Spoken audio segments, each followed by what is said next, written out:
Christy. I am the founder of Vashon Island Coffee Dust. Let's talk coffee dust. So, what is it? We make spice blends to flavor coffee without any sort of sweeteners, additives, other stuff. Everything that you see in our ingredients list is what's in there.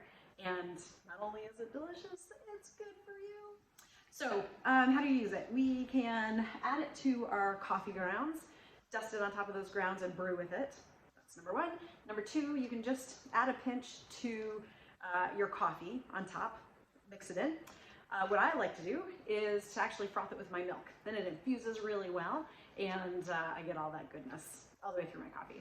So you don't need a lot, all right? One of these little packets will do 40 mugs of coffee if you add it post-brew. So if you add it to your mug after you brew, if you froth your milk with it, because all you need is 1/8 of a teaspoon in that case. You do use a little bit more if you're going to add it to your grounds.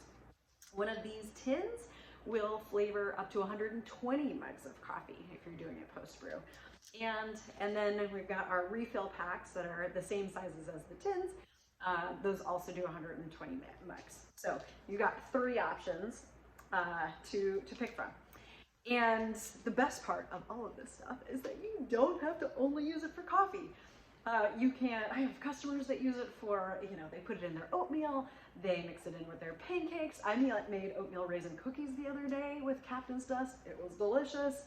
I've had a customer come to me and say, not only is it great in my coffee, but I use it as a dry rub for chicken, smoothies, tea, you name it. It's good stuff all around and really handy to have all these pre-mixed spices. So if you have any questions, please drop me a line in our contact us form. Happy to get back to you, and enjoy, have fun, and let me know what we can do better.